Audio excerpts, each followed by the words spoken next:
I'm Steve Phillips, and this is my war room.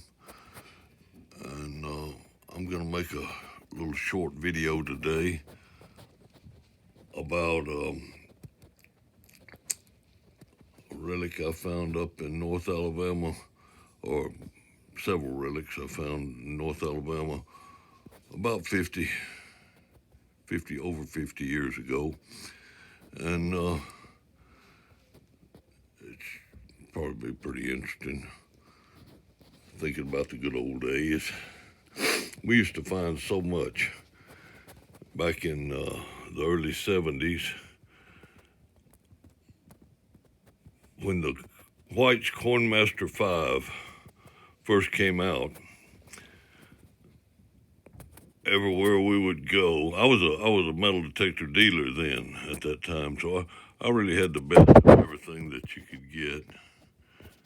And the Cornmaster 5 just turned the whole world around. There's a picture of Forrest with his men. That's pretty rare. Tom Dickey got that for me, and pretty rare picture. But what I'm going to talk about today is this relic. Found this back in '74, I think it says on there.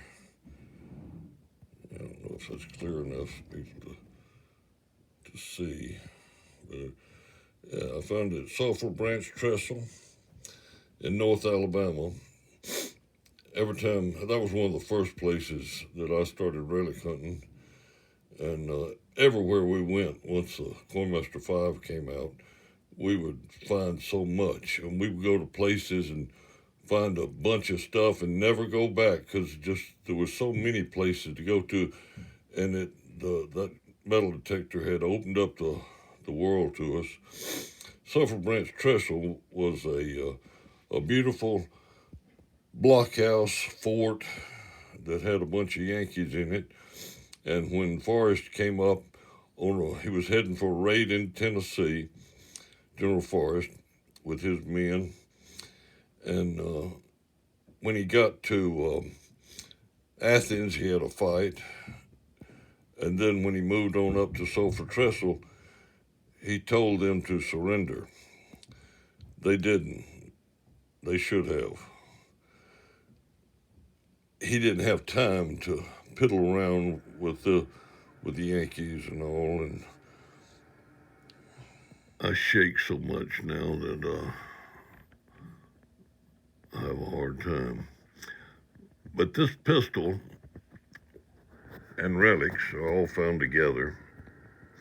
And when I was in my 20s back then, and when I picked that pistol up, I remember for about a minute or so, I just sat there and said, why is a toy gun in the middle of this fort? And it took me a while for my brain to settle down and realize that I had a real pistol. And what this pistol is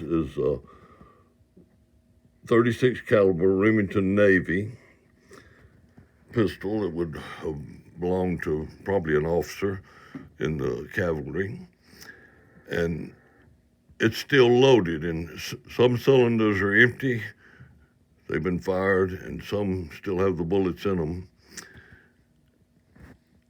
So this is about as neat as anything you could find. And with it was the Eagle belt buckle. It's in two pieces. That actually unhooks, and it was separated where the guy that was probably dead or severely wounded had undone his buckle and laid everything down.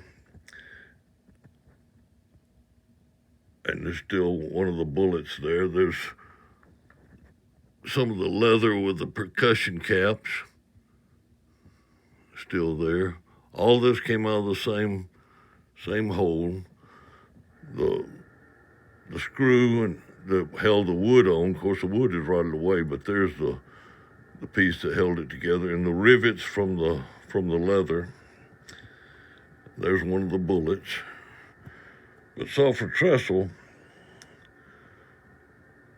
was a wonderful place at the time. The railroad was still there, and the fort was great. Later on, I found not too much long after this, I found a complete cavalry saber still in the sheath, which I preserved intact. Sulfur Trestle was so interesting, and I could have bought that fort for like $30,000 back then, but I was spending enough money buying collections and building my artillery collection, and then buying my farm and everything, so I didn't have it. And now there's a beautiful house built right in the middle of the fort, and I'm sure a lot of people are going to say, well, he shouldn't have built that house. Well, I'm glad he built that house, and I think it's great, and I think it actually preserves the fort.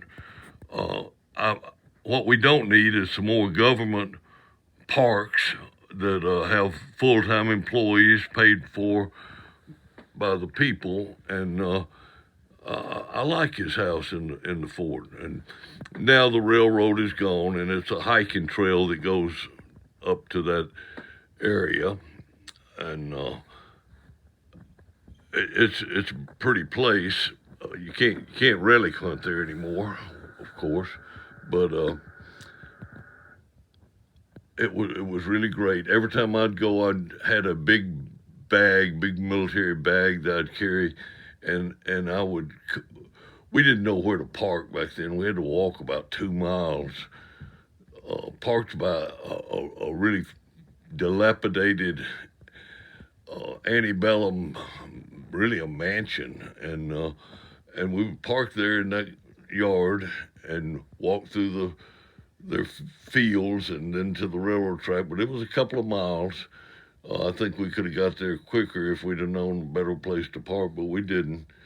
And when I remember when I'd walk out carrying that bag, usually have about 50 pounds of artillery projectiles and fragments and stuff, and it would be so heavy trying to get it back to the car. But we got it, and it was always good. There were just, all the places were good back then, and we found so much stuff. Really enjoyed it. But this relic, what happened at Sulfur Trestle was there was about 1,000, somewhere around 1,000 Yankees in this fort blockhouse, and they should have left before Forrest got there, but they didn't. And then when Forrest told them to surrender and they didn't, he had his artillery actually surround went on several hills all the way around, so their field of fire was going to be all into the fort. There was no place to hide. If you hid behind one wall, the guns from the other side would get you. And his artillery fired, I think I've read something like 700 rounds into the fort. They killed a couple of hundred of the Yankees in there, and then including the commander who had declined to surrender. So then they burned everything. I mean, I remember one time we found 13 bayonets that had been burned, and there was a real nice 3-inch reed bolt in with them, and a half a Yankee burn belt buckle. But we just found all kinds of stuff. Found a lot of the really nice Brook, the rarest Brook projectiles, the ones that were made at Selma for Forrest. But anyway, they didn't surrender, and so when the guns cut loose, there was no place to hide, and they killed a lot of them. And after that, Forrest had actually expended a large portion of his ammunition. Let's see, I wonder. Yeah, now we can see me. I know everybody wants to see how pretty I am. But Forrest had expended a large portion of his ammunition. After that, he sent back a lot of his guns and moved on into Tennessee for his raid. He had something then more valuable than the guns and ammunition. He had survivors. So when he got to later blockhouses, rather than go through the time-consuming battle at each place, he'd turn loose one or two survivors, and they would go tell what it's like, and then the blockhouse would surrender, which they should have done. Forrest didn't have time on a raid to spend lots of time just talking to the Yankees. So he had to.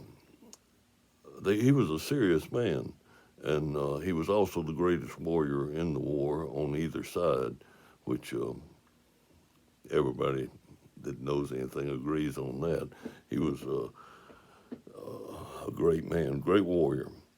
Reminds me of some of the other Patton and people that followed that were serious people. Anyway, told you about this relic, and I appreciate y'all enjoying this. It was a great time to find stuff that means so much after all this time.